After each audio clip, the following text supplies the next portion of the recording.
परमार्थ करायचा म्हणजे नेमकी काय करायचं? स्वतःला विसरायचं आणि चित्त परमात्म्याकडे लावायचं, याला परमार्थ असं म्हणतात. मग शास्त्राचं जर आपण अवलोकन केलं तर स्वतःचा विसर 3 प्रकाराने पडू शकतो. किती प्रकाराने? 3 प्रकाराने. जर अभ्यासाचा विषय लक्ष पुरवत आहे का? स्वतःचा विसर आपण 3 प्रकाराने पडून घेऊ शकतो. ते 3 प्रकार कोणते कोणते? योगास्त्रयमया प्रोक्तं नृणां श्रेयो विधित्सयः ज्ञान कर्मञ्च योगश्च नोपायन्यस्ति कुत्रचित्. 3 प्रकारचे मार्ग सांगा. किती प्रकारचे?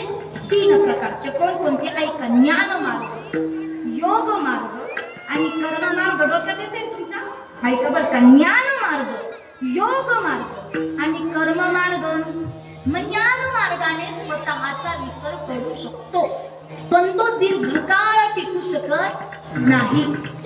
उदाहरणार्थ एखादा ज्ञान साधना करणारा मनुष्य, त्याला तोपर्यंत स्वतःचा विसर पडतो जोपर्यंत तो त्या ज्ञानाच्या भूमिकेमध्ये टिकतो.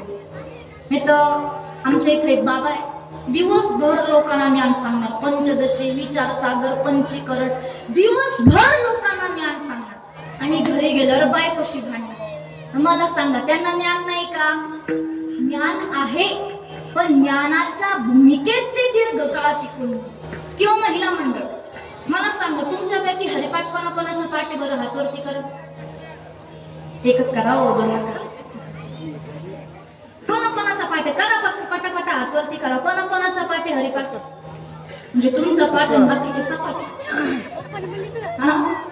आता बघा, त्या हरिपाठामध्ये एक प्रमाणे लटिका व्यवहार, माया येर झालं. संसार कसा आहे? लटिका आहे. संसार कसा आहे? खोटा आहे.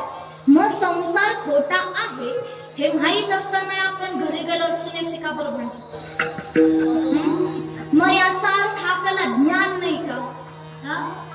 आपल्याला ज्ञान आहे, पण ज्ञानाच्या भूमिकेत आपण दीर्घकाळ टिकून नाहीये. किंवा ज्ञानाच्या क्षेत्रामध्ये अग्रगण्य असणारे ऋषी म्हणजे याज्ञवल्क्य ऋषी, ज्ञानाच्या क्षेत्रामध्ये अग्रगण्य झालं काय? एकदा ते जनकाच्या महालामध्ये ज्ञान सांगू लागले. काय सांगू लागले? ज्ञान. ज्ञान सांगता सांगता अचानक जनकाच्या महालाला आग लागली. आग लागल्यामुळे सगळे जण उठून पळाले.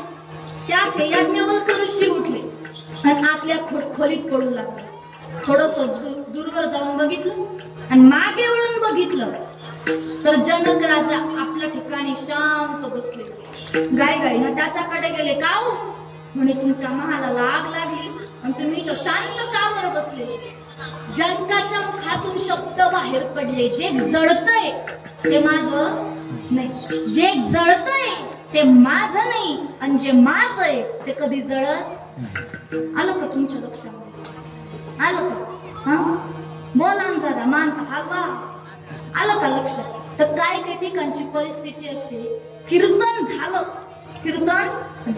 आणि मग लोकांच्या लक्षात एक अच्छा ते असं बोलले होतं का? म्हणजे यांची गत कशी माहिती का?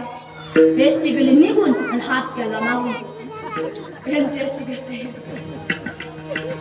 मग मला सांगा, याज्ञवल्क्यांना ज्ञान नव्हतं का? याज्ञवल्क्य खोलीमध्ये का बळबळाले माहिती का? कारण त्यांची लंगोटात राहिली होती. मग याज्ञवल्क्यांना ज्ञान नाही का? ज्ञानाच्या क्षेत्रामध्ये अग्रगण्य आहे, पण ज्ञानाच्या भूमिकेत दीर्घकाळ टिकून नाहीये. विठ्ठल